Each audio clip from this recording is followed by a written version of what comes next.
ایک مسئلہ کہ جو بہت زیادہ معاشرے میں رائج ہے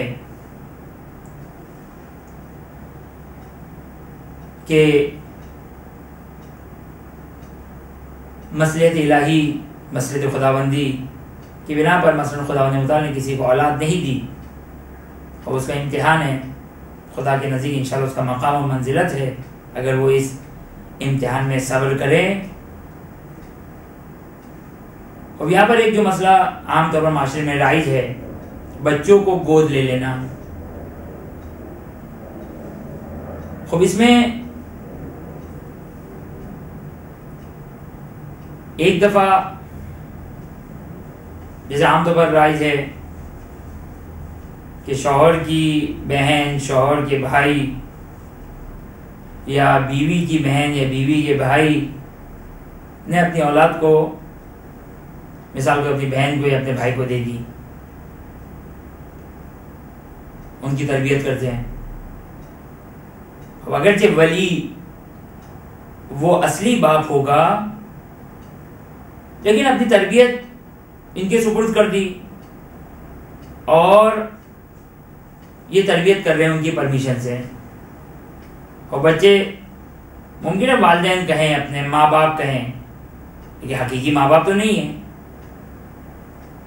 لیکن تربیت کرنے میں بھی کوئی مذائقہ نہیں ہے، خوب اپنی اولاد سمجھ کر تربیت کرتے ہیں، بہن کی اولاد ہے، بھائی کی اولاد ہے، کوئی حرج نہیں، کوئی مذائقہ نہیں ہے، بالکل جائز ہے۔ صرف دو باتوں کا خیال رکھنا ضروری ہے۔ سب سے پہلی بات نسب جس کو ہم حسب نسب کہتے ہیں وہ محفوظ رہنا چاہیے۔ لاکھ ہم نے باپ کی طرح پالا، ماں کی طرح پالا، لیکن اس کے حقیقی ماں باپ وہی رہیں گے۔ اب جب مناسب سمجھے انسان، جس طریقے سے سمجھے اس کو یہ بتائے، لیکن یہ بات محفوظ رہنی چاہیے معاشرے میں لوگوں کے درمیان کہ یہ میری اولاد نہیں ہے۔ اور قرآن میں صراحت کے ساتھ اس کی نفی آئی ہے، حرمت آئی ہے کہ انسان کا جو حقیقی بیٹا نہ ہو اس کو انسان اپنا بیٹا قرار دے دے، اپنا بیٹا بنا لے اور ہر اعتبار سے بیٹا بنا لے۔ نہیں، یہ جائز نہیں ہے کہ جس کی بنا پر میراث بھی تقسیم ہوگی، ہاں مرضی سے مل جائے تو ایک الگ بات ہے، لیکن حقیقی بیٹا نہیں بنے گا۔ صحیح پالا ہم نے، ساری تربیت کی ہم نے، کوئی مسئلہ نہیں، کوئی مذائقہ نہیں ہے۔ بس یہ ایک بات نسب، حسب نسب محفوظ رہنا چاہیے۔ یہ نہیں ہو سکتا کہ اب یہ اس کا بیٹا ہے جس نے پالا ہے، نہیں، بیٹا اسی کا رہے گا، صحیح ہے، اس نے پالا ہے، چاہے اسی گھر میں رہے، کوئی مذائقہ نہیں ہے، کوئی مشکل نہیں ہے، بس حسب نسب محفوظ رہنا چاہیے، ایک بات۔ اور دوسری بات جو مسئلہ پیش آتا ہے اور بہت زیادہ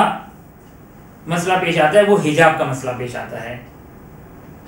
خب اگر لڑکی لی ہے تو جو مجازی باپ ہے جس نے اس کو تربیت دی ہے، خب ممکن ہے لڑکی بالغ ہونے کے بعد اس باپ کے لیے نامحرم ہے، لاکھ اس نے پالا، بچوں کی طرح پالا، لیکن جہاں اس کے 9 سال مکمل ہوئے، جہاں اس پر حجاب واجب ہوا، وہ ممکن ہے کہ یہ شخص کی جس نے اس کو باپ کی طرح پالا نامحرم ہے۔ پھر وہی والی بات، ارے یہ کیسے ممکن ہے، یہ کیسے ہو سکتا ہے، ہماری عقل قبول نہیں کرتی، یہ دین اہل بیت ہے، تعلیمات الہی ہے، ہماری عقل کا دخل نہیں ہے۔ لہذا اس بات کا خیال رکھا جائے، اور وہ کیسے رکھا جا سکتا ہے؟ مثال کے طور پر بیوی اپنی بہن کے بیٹے کو یا اپنے بھائی کے بیٹے کو پالتی ہے، کیونکہ اس کے لیے تو وہ بھانجا بھتیجا ہوگا، لہذا بڑا ہو گیا، بالغ ہو گیا، خوب خالہ پھوپھی ہے، اور مرد ہے، مرد کے لیے کوئی مسئلہ نہیں ہے، مرد کے لیے کوئی مسئلہ نہیں ہے، کیونکہ وہ بھی یعنی بیوی کے بہن کا بیٹا ہے، خوب ہم جنس ہے، مرد ہے، مرد کوئی مسئلہ نہیں ہے۔ لہٰذا یہ عورت کو اپنے اس بیٹے کو جس کو اس نے پالا ہے بیٹا سمجھ کر اسے حجاب کی وہ ضرورت نہیں رہے گی. جس طرح بیٹے کے سامنے حجاب واجب نہیں، اس طرح بھتیجے اور بھانجے کے سامنے، سگے بھتیجے اور بھانجے کے سامنے بھی حجاب واجب نہیں ہے. یا مثلا شوہر کی بہن کی بیٹی یا شوہر کے بھائی کی بیٹی جو اس کی بھتیجی ہے یا بھانجی ہے، اس کو گود لے لے، اس کو پالے، وہ بڑی بھی ہو گئی تو بیوی کے لیے ویسے ہی کوئی مسئلہ نہیں ہے، کیونکہ یہ عورت ذات ہے، بچی ہے، لڑکی ہے. اور جب بالغ ہو جائے گی تو چونکہ اس مرد کی نسبت بھانجی یا بھتیجی ہے، اور بھتیجی اور بھانجی جس طرح بیٹی محرم ہے اس طرح بھتیجی اور بھانجی بھی محرم ہے. لہٰذا اس بات کا اگر خیال رکھا جائے تو بعد میں، چونکہ بعد میں بڑے مسائل پیدا ہوتے ہیں، وہ ہم نے کسی کو بچپنے میں پال تو لیا، اس وقت وہ محرم نامحرم کا کوئی ایشو نہیں ہے، کوئی مسئلہ نہیں ہے. لیکن جب بالغ ہو گئے تو بالغ کی جب ایج میں پہنچتے ہیں تو پھر وہ سارے حجاب کے مسائل اپنے جگہ پر باقی رہتے ہیں. اور تیسری چیز جس کا خیال رکھنا ہے وہ میراث، کہ میراث بہرحال ان کو اپنے ایکچوئل ماں باپ سے ملے گی، اور یہ اگر انتقال کر جاتے ہیں تو یہ ان کی میراث اپنے ان فرزند میں جس کو انہوں نے پالا ہے، ان بچوں میں جس کو انہوں نے پالا ہے،